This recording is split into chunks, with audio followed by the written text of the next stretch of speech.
Alright, here it is, folks. The end of August. It's raining out.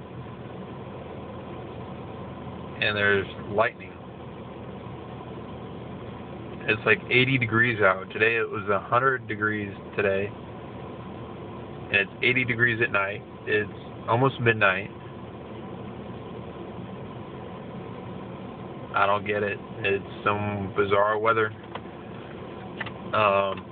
So yeah, hopefully wherever you are, your summer's not being kind of weird like here in California. Hope everyone's doing alright. So, just kind of a nice little glimpse of the weather here.